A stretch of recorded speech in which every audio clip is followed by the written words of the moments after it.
So thank you for being here. It's the 75th anniversary of the Battle of Midway, as we pay special tribute to our hometown hero, Rear Admiral Clarence Wade McClusky, Jr. We especially want to recognize Phil McClusky, Wade McClusky's son, and his wife Karen, who traveled from Baltimore to be with us today. Welcome again to the McClusky family.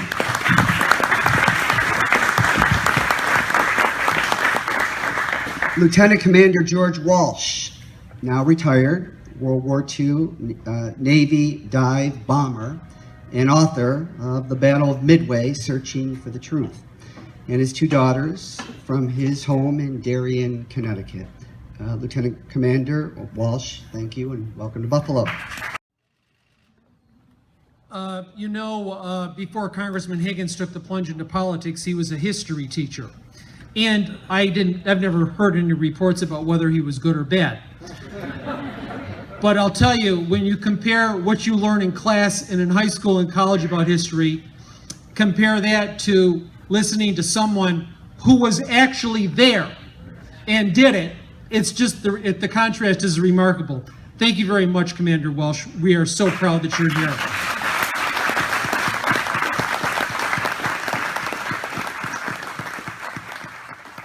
My first humbled to have with us a real American hero, the man who was responsible for carrying the torch of light and letting the world know about the importance of Wade McClusky's bravery and courage. He's a piece of walking history himself. Today at 96, he is one of the few surviving World War II dive bomber pilots and is the author of the book, Searching for the Truth, The Battle of Midway.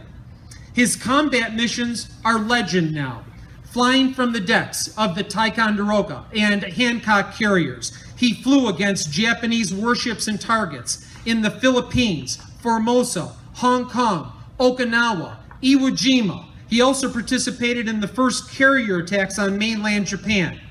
By the grace of God, he survived Japanese anti-aircraft carriers, fighter plane attacks, and 4 crash landings. It is a miracle he survived. He was awarded the Navy Distinguished Flying Cross for his extraordinary heroism. On the national level, he has taken up the cause to let the world know about Wade McClusky's actions in the Battle of Midway. He has worked tirelessly to see McClusky awarded the Medal of Honor. And I'd be remiss not to mention that he was on board the Sullivans on December 11th, 1944, enduring another harrowing experience. He is here today from his home in Connecticut to be with us on this special occasion, and we are thrilled that his daughters and family have joined him. So please, let's give a warm Buffalo Heroes welcome to Lieutenant Commander George Walsh.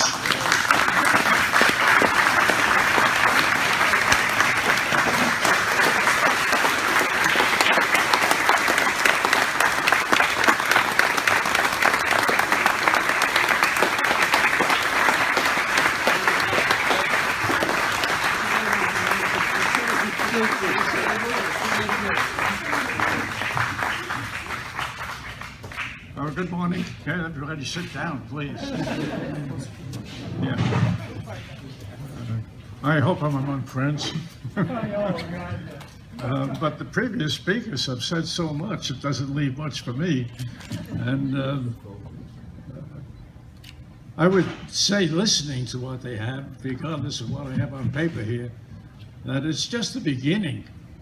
This unveiling of a tribute to Wade McClusky is just the beginning. There's a long way to go yet in searching for the truth about what happened to the Battle of Midway and the history of the Battle of Midway and the dive bombers, because in a way, the Navy has not suppressed the story of the World War II bombers, but they've kind of neglected it because there weren't very many of us. One estimate from a Grumman executive that I heard was that there were only 2,000 men who actually saw combat against the Japanese from our aircraft carriers. It sounds like it's too small for me, and it's infinitesimal when you think of the millions of men who served in our armed forces. So they were easily forgotten. and the dive bombers were easily forgotten because the weapon was obsolete by the end of World War II.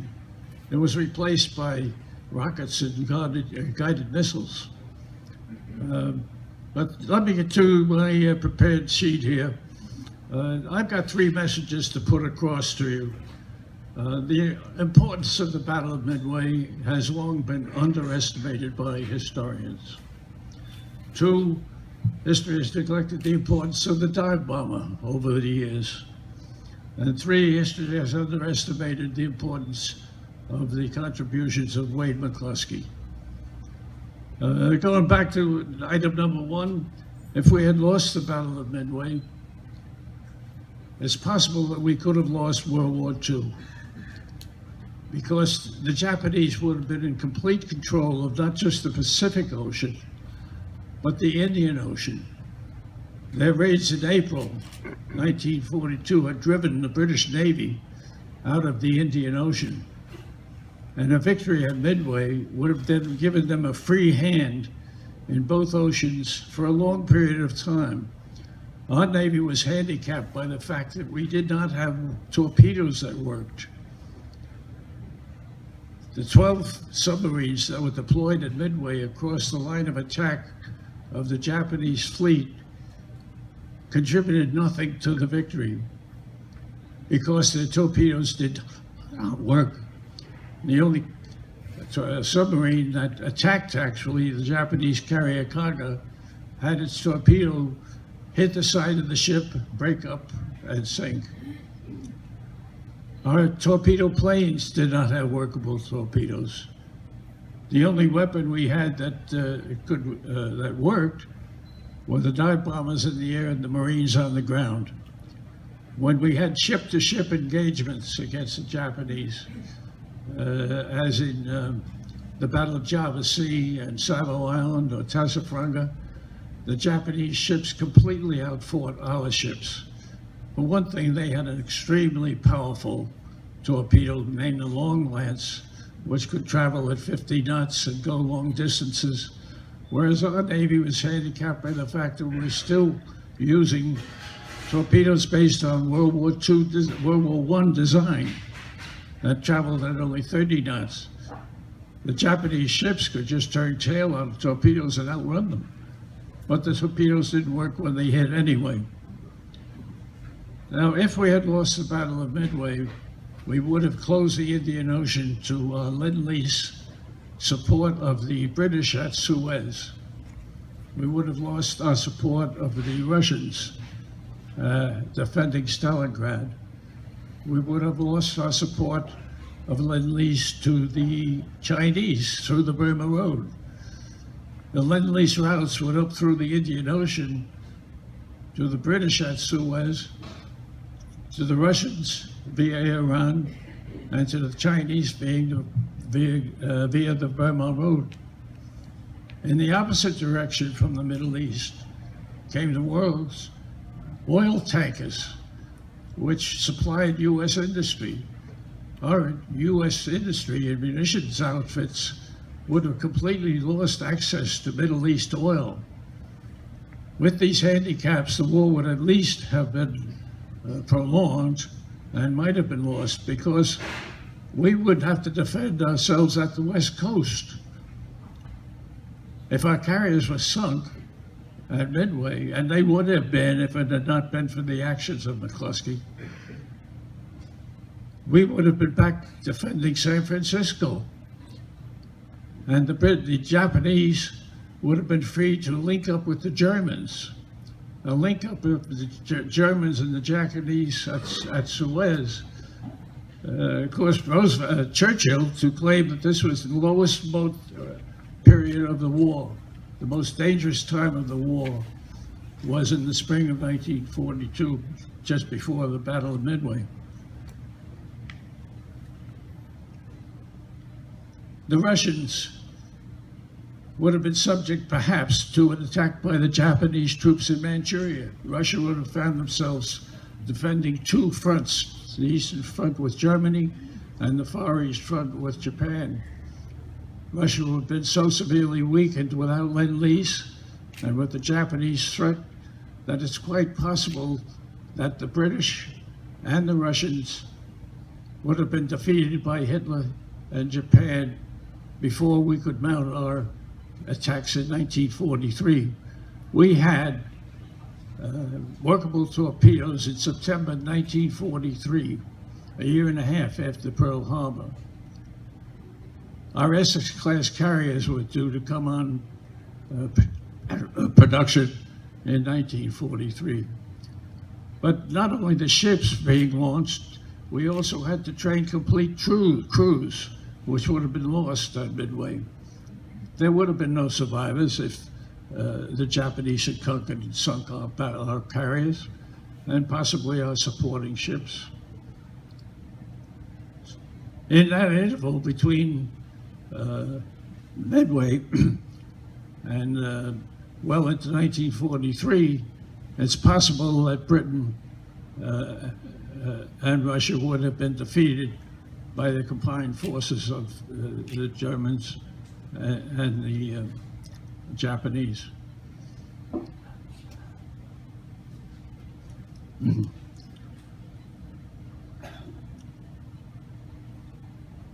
During those critical months of the war, 1942 and 1943, when we did not have torpedoes and our cruisers were being smashed by the Japanese attacks, the only weapons that we had that were effective against the Japanese were the dive bombers in the air and the Marines on the ground. And they are the reasons why we were able to have victory in World War II. Now, history has underestimated the importance of Lieutenant Commander McClusky. I've had experience starting in 1989 at a reunion of my squadron. We began to wonder why there'd never been a book or a film about the Midway dive bombers. There still isn't. You don't see a documentary on the History Channel, of the military channel, about the dive bombers. They've got the Trojan warriors, they've got the Greek gladiators, they've got everything you can think of from this. The dawn of time has been effectively shown on TV, but you've never seen one on dive bombers. Dive bombing as a technique is very little known or understood. Most people have been subject to pictures of dive bombers showing them coming in like this on an angle and dropping a bomb and scooting away. That wasn't it at all. Actually, a pilot of a dive bomber. The microphone. Yeah. Okay, all right. You get the idea. The dive bomber pilot, starting to over 2 miles high, was looking straight down at the target, not at an angle like this. You were looking straight down. The plane did a flight path of 70 degrees because of the lift on the wings. Chuck Downey, one of my pilots, describes his experience. He was number 4 in the dive behind his squadron commander. And as Chuck go off, we dove at 2-second intervals. The leader would end, and at 2-second intervals, the planes followed. And Chuck was number 4 in the dive. So looking down, he could see the skipper and their wingman and his Schoolboy Manchester was the name of the pilot ahead of him. Well, Schoolboy Manchester took a direct hit from anti-aircraft fire, and Chuck describes it as just having the entire world blow up in his face. As he was down, staring at the thing, all of a sudden everything blew up in front of him. And there was nothing left of Schoolboy Manchester and his plane and the crewman, but a lot of debris. And Chuck just had to continue on his dive right through the debris of that plane, keeping his aim on the target that he was allocated. So this is a dramatic form of attack That's never been depicted. There's never been a film to show it. There's never been a documentary to show it. Is it an accident? No, I feel that the Naval Institute and the Navy as a whole have kind of suppressed the story about McClusky and the dive bombers because it's an embarrassment. After the Navy admirals who control the Navy, the battleship admirals, after they lost their battleships, which they had counted on, the original plan of War Plan Orange was to, within 2 weeks after the start of war, our battleships would pull out of Pearl Harbor and sail west to lure the Japanese fleet out to combat, and you would have lined up our battleships one against the other. The airplanes were just an adjunct. They were the eyes of the fleet. They were spotters, but they couldn't really win the battle. They battled wagons with it. And then all of a sudden, the battleship admirals found all their ships at the bottom of Pearl Harbor. And what did they do? They picked up and moved their control of the fleet from the sunken battleships onto the bridges of the carriers, and the battleship admirals began masterminding carrier operations without any experience. Admiral Fletcher was getting on-the-job training in Coral Sea. As a result, the battleship admirals blundered the Battle of Midway. At 10:20 in the morning, they had lost the Battle of Midway. There had been 9 separate attacks from the planes on the island of Midway and the carriers, torpedo planes. Up until that point, at 10:20 in the morning, none of them succeeded in doing anything. The B-17s dropped bombs from 20,000 feet. The torpedoes came in, they were useless. And the Japanese were jubilant.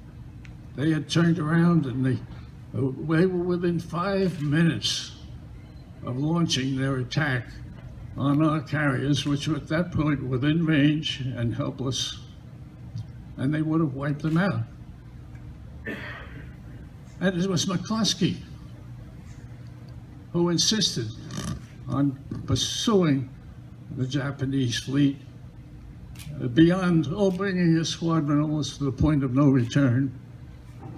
And the timing of it is just incredible, because you not only had McClusky arriving at 10 o'clock that morning, but you had Max Leslie and the 17 planes from New Yorktown that come in, and between them they knocked off the 2 Japanese main carriers at that point.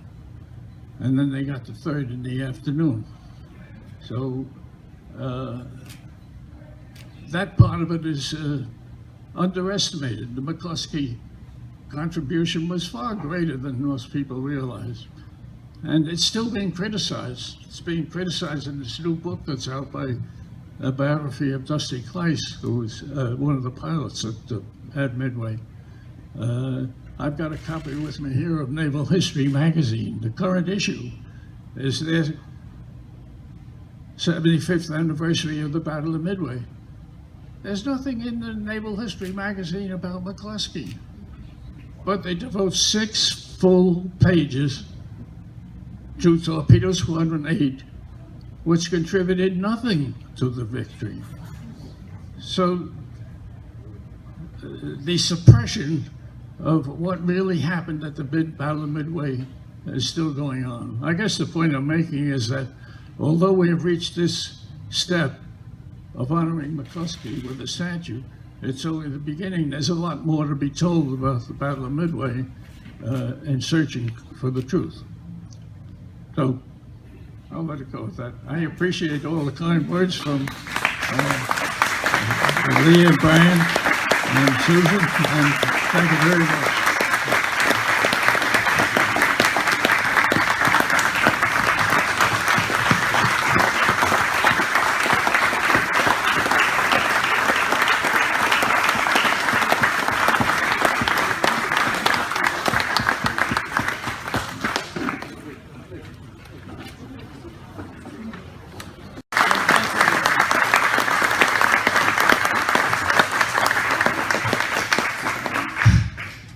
have you follow George Walsh.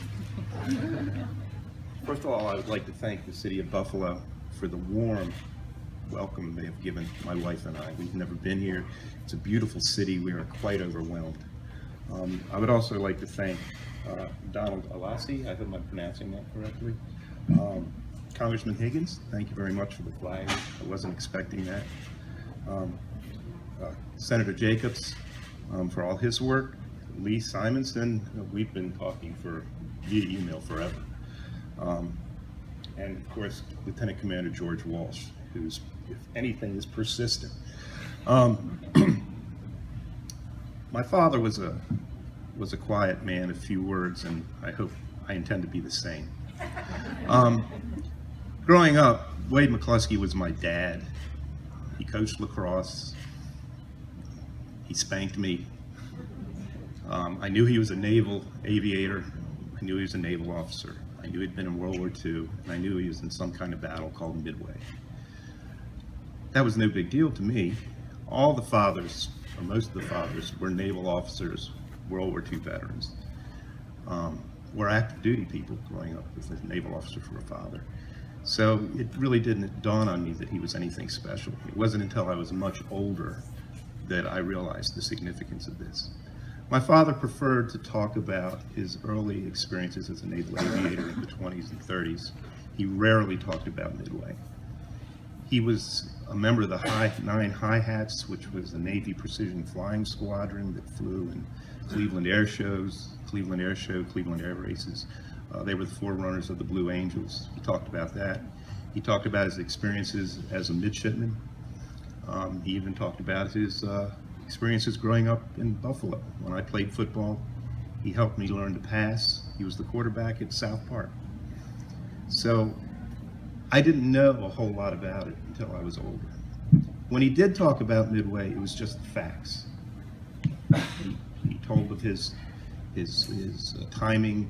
He did not embellish anything, and he was very quick to point out that he played a very small part. As I said, I'm overwhelmed by this presentation. I never expected it to be this big. And on his behalf, I thank the city of Buffalo, his hometown, for this great honor. Thank you very much.